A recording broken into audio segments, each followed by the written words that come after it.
Hi, friends, and welcome to another episode of Lionsgate Podcast with Sahdi and Omni. I'm Omni. And I'm Sahdi. And today we're going to be talking all about deities, how to connect with them, difference between a shrine and an altar, even about sex with deities, and different kinds of tools you can use. We'll go over some deities we personally connected with and some we've just done a lot of research on. About this time in our episode, we usually take the question of the week, but because this is episode 1 of season 2, we're going to jump into sharing a story about an experience we said we were going to have in season 1 that we went ahead and did. But first, if you guys have any questions or stories you want us to share on air, feel free to hit us up on our social medias. We got an email that is sahdiandomni@gmail.com. That's SAHDIANDOMNI@gmail.com. We also have a Lionsgate Podcast Facebook with Sahdi and Omni, and we have a TikTok named Sahdi and Omni. So hit us up on there. When we go through our episodes, sometimes I know we've gotten some feedback that some of you are in cars and you can't write down everything at once. So check out our TikTok. We do some highlights on there, and we are starting to do lives as well. So make sure you hit that follow button. All right. So Sahdi, we went to a sound bath, which you've been to several, or probably dozens actually, and I've never actually been to one. So you go ahead and share. Yeah, that was really fun. That was so much fun. Yeah. And it was really cool too, because we not only got the sound bath therapy, but we got acupuncture as well. Along with that, she was working with somebody else that did acupuncture. And that was the first time I'd ever had acupuncture before. And so he did it on my third eye and on pressure points in my hands and my feet. And that part was really cool. And you were the only one that got it on your feet, because originally he was like, you can get it on both your hands and your third eye. And he's like, I was going to do the feet. And Sahdi's like, I want it on my feet. I know. I'm like, put them everywhere. I want all of it. I want the whole experience. Yeah. So yeah, that was really cool. So what did you think about it for your? Oh my God. It was amazing. So I only got it on my third eye, and I almost wasn't going to get it because I've never had acupuncture and I wasn't quite sure what to expect. But you walked into the space and it was really intimate, and it's in Portland, actually. This location was in Portland. It's called Awakening. And the girl that does it, she has an Instagram, and her name is Rabia, and that's spelled RABIAH. And then her Instagram plug is RABIAHANAIS. And I'm going to go ahead and probably make a TikTok with her plugs and stuff, because she is a really cool chick. She does a lot of these. She travels throughout Portland. She actually has a Linktree bio in her Instagram. And her next one is coming up February 5th, Northeast Portland. And she agreed to do a discount code for everybody listening today. So that's really cool. The discount code is called Lionsgate, and she is offering 11% off the next sound bath, which is huge. Nice, that's amazing. Yeah. So thank you for that. Yeah, thank you. That's amazing. So my experience, I mean, it was my first experience, and I already resonate with singing bowls. Like, that is my go-to if I'm meditating. It really, something about it just makes me focus. And as we've discussed before, it's really hard for me to focus when I meditate. And we went in there, and there was probably like 15 people maybe in a circle, and they had mats and blankets already ready and pillows. And the guy went around when it started. We all laid down. They provided clean masks and everything. And he kind of explained what he was doing, made everyone comfortable, made me comfortable enough to get one in my third eye. And we all laid back, and they started with, I don't even think they started with the singing bowls, because she had like a whole shrine set up, right? And you got to look at that. What exactly was that? She had tuning forks, and there was definitely like some kind of feathers, and I think she had wings as well. Yeah, she had elements. And then she had like this drum that sounded like an ocean, like waves crashing. She just had a lot of things. It was really cool. Yeah, she had an element altar so she had wind, fire, air, and earth, and I thought that was pretty cool. I don't know, like, I have one little tiny singing bowl. And if you have thousands and thousands of dollars, I mean, it's a good investment, but for everyday Joes, like not many people have that kind of money to invest in something like that. So it's really cool to just go spend a fraction on that and share that experience with other people. And that's what I kind of enjoyed. I was like, I get to share this experience with other people, but you don't have to like be in their energy. You know what I mean? Right. Well, there was like a point where I knew there was people around me, but once I started really getting into it, like 5-10 minutes in, I forgot there was anybody even else there. Yeah. I was just in my own energy and my own thoughts, and it felt like a personal experience. Right. But I know I was there with like more people. And the tuning fork she had, I really loved. I actually wanted to get one myself, and you got one for I got one for my birthday. your birthday. Oh, I was like, was it your birthday or Christmas? They're really close together. Yeah, and you hit it and it puts energy back into you, and she vibrates it on your chest. And that was really cool. Yeah, and then you were saying that your man had an experience. Yeah. So at the end, we were all talking about it, and your man was saying when they hit the gong, it brought him back to his childhood. And my man was saying he didn't have a specific memory of his childhood, but it felt like his childhood. Right. So it was really crazy how both of our men kind of had a similar experience, and the fact that they both were reflecting on their childhood within that experience. And it was all tied to the gong, I believe. Or at least it was for your guide. I'm not exactly sure. But for me... Yeah, that was fun. And we still have to go to the sensory deprivation tank sometime soon. And then we'll share with you guys how that went as well. For this one, I had a vision of a field with flowers, and I know that's where I meet my higher self, but I didn't get into meeting my higher self yet. Right. But I did have a dream about her, and she has red fiery hair. So I'm getting closer. I know we did different techniques to get there in last season, and we'll continue to do that. But that was like a really cool experience with the sound bath for me. Oh, she did the wings. She brushed us with wings. Mm-hmm. She didn't touch us, but it was it's really cool how I always resonate with singing bowls, and then all these other instruments connected to me differently that I wasn't expecting. So that's another thing that I think is really cool with sound baths too. So anyways, that's our experience with that. We're going to move on to the episode. Sahdi is going to explain the difference between altars and shrines, right? Yeah, and you'll hear me as I talk about, because I'm going to go over 3 different shrines / altars throughout this episode, but I will kind of like say shrine or I'll say altar. And they pretty much mean the same thing. A shrine is more where you give gratitude. You know, you have an altar and you have someone who's passed away or a deity or whatever. My mom. And you have right. So you have a shrine. So you're paying respect and honor. An altar is more, I think of it as more ritualistic, where I do my rituals and my spells and things like that.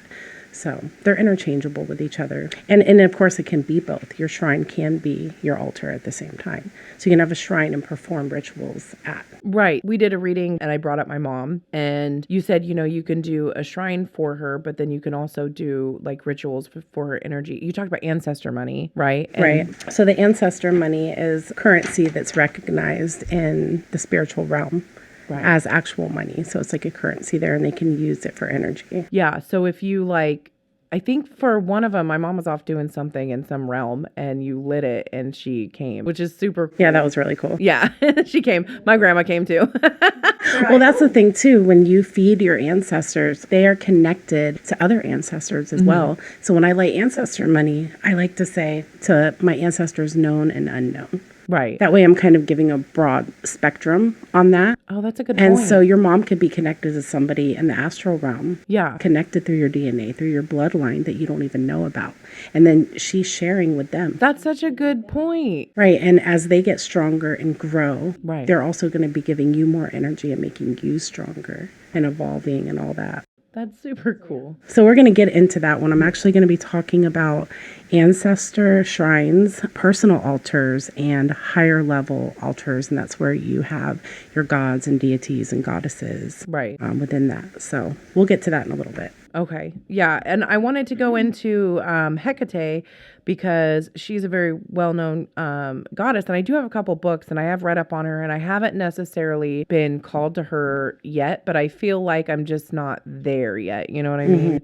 So she is... I would say one of the most well-known goddesses. She's the mother maiden in the crone. She's the goddess of the crossroads. I have a book called Hecate, Witchcraft, Death and Nocturnal Magic. And I read a lot of this stuff in there. She originated in Caria, which is Western Anatolia. She's really seen with like 3-headed dogs. Her and Medusa have like similar stories which I think is interesting. You can call on her for like shadow work. She's also known for, she's the causer of nightmares. People believe that she was a causer of nightmares. I don't believe in that. I think she's just has a lot of dark energy, and people because I mean, they will come to you in dreams. Yeah. So she's known as like a dark energy goddess, right? So she could cause nightmares. I 100% believe that. Yeah. And then she's a goddess of fertility, and the moon, which the moon part really resonates with me because I've always been drawn to it. Like tonight I literally texted you, was like, look at the moon. And you're like, I just did. It looks so beautiful. Her other names are Juno, Bellona, and Ramzula. She is depicted with snakes, which is another tie-in to Medusa that I thought was kind of interesting. And she's known for her nocturnal magic, so like night magic. So people that are like night owls and really seem to connect with her. You were going to talk about personal altars next, right? Well, I was going to talk about ancestor shrines and why they're important. Yes. And the reason why I want to start with that one is because some people can jump right to having shrines with gods and goddesses and deities and things like that. But my personal belief is start with your own DNA in your own family line, because if you're giving them food and offerings and burning ancestor money and lighting candles and creating altars for them, they're going to have a lot of appreciation for you. And they're already going to have your back because they have your DNA. Yeah. So even if you didn't really get along with some members of your family, there's still some really good things that they could do. So say you have this uncle and he was a dick. He was an asshole. Everybody in the family hated him, but he was amazing with money. He had, when he passed away, he was loaded, a millionaire even maybe. So you can call on him and ask him to help you when you're starting a new business. You can ask him to protect your money, and you give him offerings, and you bring him a plate every once in a while and still talk to him, like even though you might not have gotten along in life, you can take those attributes that they had. And they carry that with them, and they will pass down that wisdom to you and help you with these things. You had an aunt that was really, in shape, and she went jogging every day, and she just had this like drive within her for physical beauty. And you might call on that when you're doing a beauty spell, or you're really starting, trying to self-love and things like that. And you can pull on the energy that she had to help you with that. And you have a direct connection to it because it's in your bloodline. Right. So boom, you can have that instantly. And when I do things like offerings and ancestor money, I always like to say this is for my ancestors, known and unknown. Because there are some ancestors out there that you might not even know. Yeah. And you can connect with them. So what I like to do is get an altar. I usually like to have it out of glass or wood. Plastic just is so unnatural. Yeah. You can use plastic if you have to. And I like to put a picture of them up there. I have a question. Yeah. When you say plastic or glass, you mean like a glass counter? Is okay. Or like, well, when you say that, you mean like setting it up on a table? Yeah, so you can have a shelf. Okay. For them. You can use a table. If at all possible, I would use something organic, like wood or something like that for it. Because you can also use that as an earth element when you're setting up the elements on your shrine. Oh, that's a good point. But whatever you have. Okay. It's going to be fine. I was making sure that you weren't like saying buy a piece of wood to set down on a table separately. No, it's like to use the wood as, offerings and pictures on. And a lot of people, they've been adopted and they don't know who their parents are, or disconnected from their families. So if you've been adopted, there are DNA tests out there now. You don't necessarily need a picture. Do a DNA test and see what's connected to your DNA. Yeah. And with a little bit of research, you might be able to do some digging and find out. You can connect with your ancestors that way. And if you don't have a picture, you could just write their name down. That's so therapeutic too. And if you don't want to go through the process of doing that, you can just say to my ancestors, unknown to me. Yeah. Make yourself known to me, like build a communication, a rapport with that. But so I feel like that's kind of like the first line of defense. Yeah. Because you can have your ancestors circle you in protection while you're doing rituals and spells.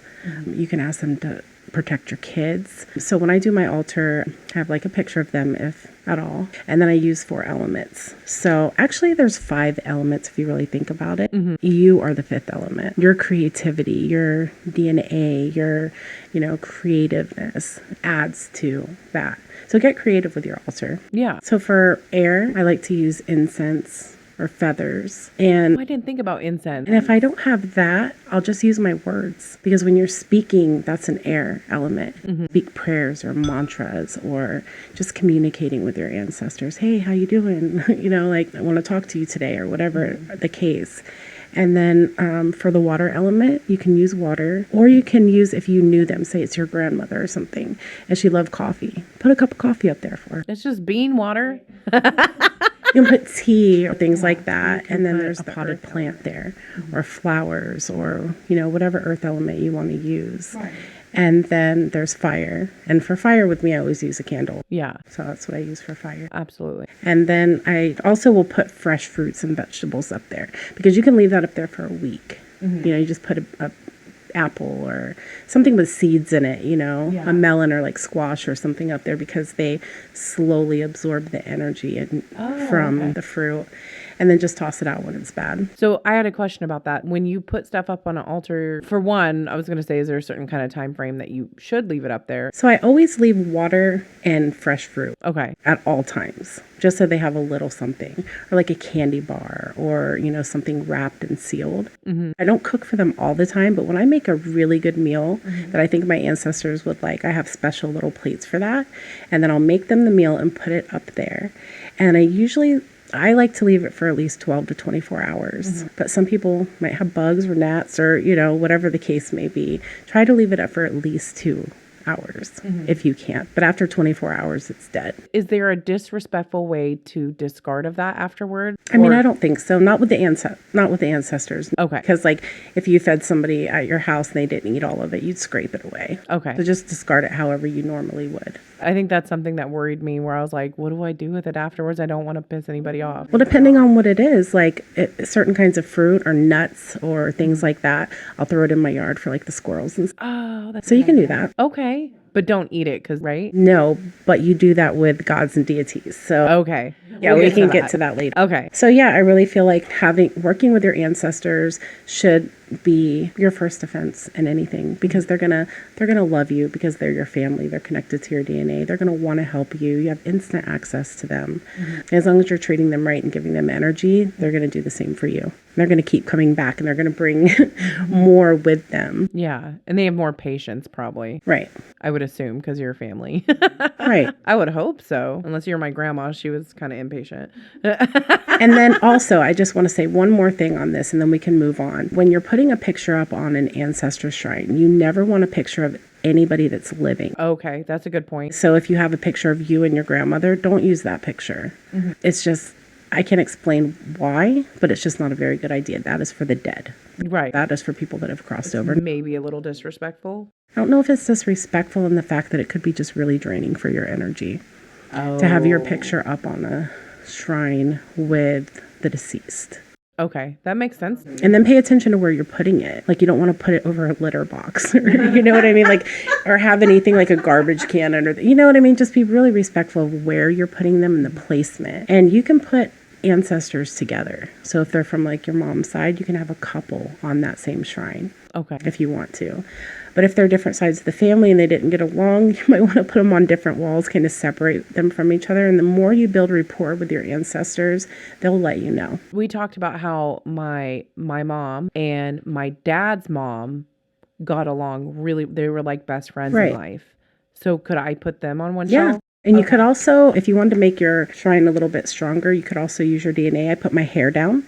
Okay. Because that directly connects me. Yeah. And you can take this or leave this, but blood. Yeah. Drops of blood. You could even put your kids' hair on the shrine too, because then it's directly connecting you and your children for protection. Right. Because that's their DNA as well. That's their bloodline.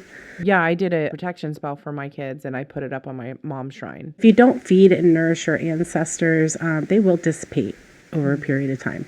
Anywhere between 50 and maybe a couple hundred years. Yeah. If nobody's paying tribute to them and nobody's honoring them and nobody's paying any respect to them or feeding them in the astral realm, so to speak, offerings and stuff, they will dissipate and disappear. Oh. So. Okay, that's good to know. Yep. All right, so I'm gonna go over Lilith. Before a couple years ago, I had no clue. I I've heard of Lilith, but I didn't realize like she was Adam's first wife, or at least that's what a lot of Jewish texts say. You know, according to some books and some readings I've done. Her origin is in Sumerian succubus, which is interesting, and she's seen as a demoness instead of the first Eve in some Jewish folklore. So there are some differences there. She was created from God's dust and Adam's equal. So the story goes is that she refused to lay with Adam during sex, or refused to lay under him and let him basically dominate her. And Adam wanted to be dominant, and Lilith ran from Eden and from him to become an independent woman. And I love her for that. Like, I do resonate with pieces of both these goddesses, because I think that's beautiful. You get it, girl. Like, you get it. So Adam tattled to God, and God sent 3 angels to track her down, and she was found in the caves bearing children. She refused to come back, and the angels said they'd kill 100 of her children a day, because she apparently had a ton. She was busy. And she said, I put in my notes, she said, bet. And then in revenge, it is said that she is what gave life to Sid. Sudden infant death syndrome. Lilith did return, and she found Adam with Eve, and out of spite, she slept with Adam while he was asleep, apparently. Right. He was asleep. Yeah, he was asleep, and she stole his seed. You can't see my quotation marks, but oh my God, eye roll. And then she had Lilium, which is... I'm sure that's what he told Eve. Yeah, that's what... Exactly, right? I was sleeping. I didn't know it. My ex is crazy. I told you that. Yeah. And then she had Lilium, which is earthbound demons, to replace those killed by the angels for her disobedience. So according to this Jewish folklore, demons were spawned out of spite, but however, they killed her children. So I'm sorry, but if someone killed my children, I'd burn the whole world down. There is the Book of Lilith by Barbara Black Coulter, which is like Koltu Cultive V. Sorry. Adam is sun, Lilith is the moon in this book. They never agreed, so they argued all the time. And it talks about Adam using force. So in this book, it talks like, oh, it's not just that Adam wanted to be dominant and Lilith just didn't want to be dominated. It's that he was trying to essay her, basically. In this book, they say that. And there's a theory. So she was the first. Yeah, right? Yeah. Cycle of abuse. Cycle of abuse, yeah. I had a theory that Lilith is the snake and the apple tree is her telling her truth. So when I was reading through that came to me. So that she was telling Eve her truth, and that was... Well, maybe that could be a deity that you actually work with then, if you're already getting messages. Yeah. We're going to talk about that later on, how to find deities and gods and goddesses to work with. I think that's a big thing with me anyways, is, I always feel like I have to defend anything. I always have to have proof of stuff for some reason. Well, not for some reason. Trauma. Okay, so her favorite color is black or red. She is tied into mirrors and plants. Big plant person here. Mirrors have always interested me, but because of fear, I have not gone down that road, that's a big thing for our podcast, is getting rid of that fear through knowledge. So that is something I vow work on this season. It's also associated with owls, Hamza, and stars. And the Hamza is the hand thing, the hand symbol. Dogs, snakes, and dragons, which is kind of funny because that candle that I burned the other day, and I was like, look, it's a dragon face that just connected. Mirror scrying, which is an air element, and she also does moon magic. Dragon's blood, which if you are tuning into our TikToks, I use dragon bloods and everything because I'm extra. Frankincense and lilies are her favorite flowers. So that's what I have on her, because I think she's she's goals, #goals. Like, independent woman, I don't care. I'm gonna tell my truth. And I think that's so powerful. Speaking of power, I can move on to the second altar that I think is really important. I already talked about the ancestor altar. The second one is a personal altar for yourself. And a lot of people don't really even know about that or think about that.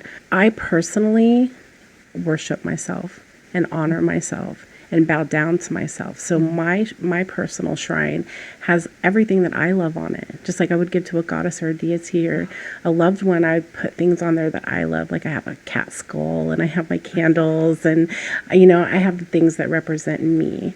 And it's a table and there's no chair there because when I go to that altar, I'm on my knees. I'm bowing to myself and worshiping myself, you know, and that's very powerful to be able to have something like that because it's a constant reminder of how powerful I am.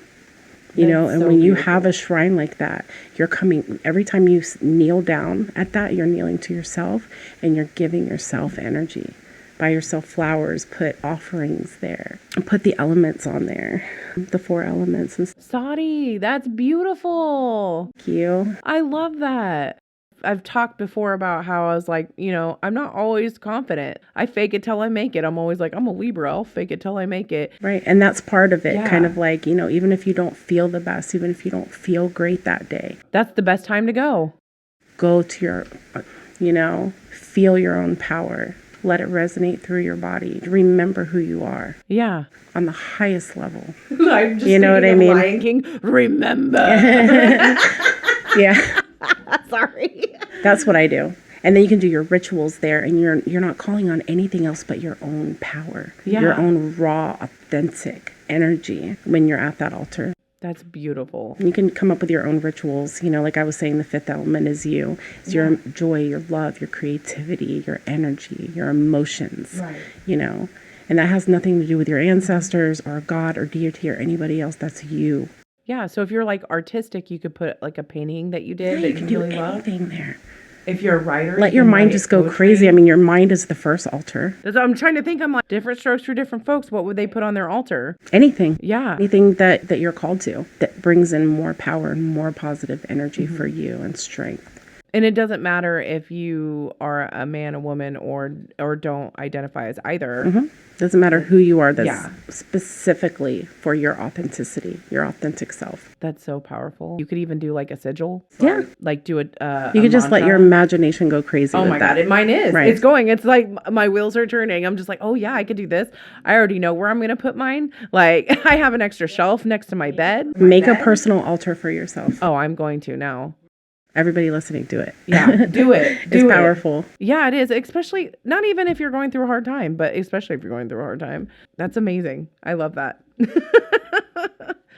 Okay, so talking about personal altar, I know you had mentioned like putting a picture up of yourself. Yeah, you could put a picture of yourself up there when you feel really cute, because this is an altar where you can be as conceited as you want to be with it. Like feel yourself in it. And you can also have a mirror there. Yeah. And so when you're reciting, you know, just looking at yourself and you know, giving yourself praise instead of looking in the mirror and thinking, oh, I hate that about myself or whatever. When you're in your power and you're there, you're like, I'm a fucking goddess. Like, look how beautiful I am, or how sexy I am. If you're a man or whatever, handsome, you know, just having a mirror there to do your mantras as well. Yeah. Because you could write, you know, like, write use out that your in everyday mantras talk and too. Look at yourself in your eyes. Yeah. And read your mantras, or, you know, tell yourself positive things. We talked about that last season, about standing in front of the mirror and looking at like things maybe you don't like, and then talking about how you got those. Like stretch marks are a big thing for women that have kids. Be like, look at this big booty. Like, you know, but bring that like positive energy with it. Exactly. You know,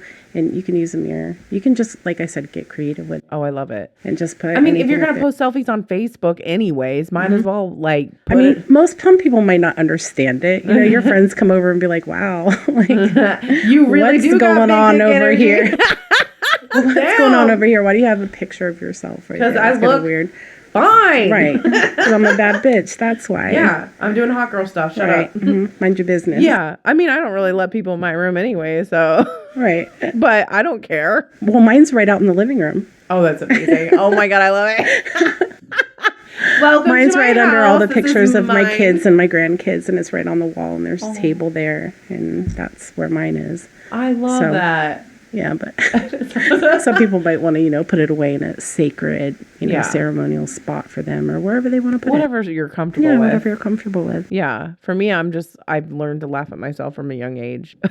So it's like, if I'm embarrassed about it, I'm like, whatever, Right. I'm embarrassed. Or maybe just teach people. Because if they're like, what's going on here? And they, first of all, nobody's going to come into my house that's really going to question me anyway. That's true. Don't have. And if they do, it's a conversation piece. Yeah, exactly. And that can help them evolve. And that's what I was going to say. Yeah, then maybe they needed to hear that. So that's perfect.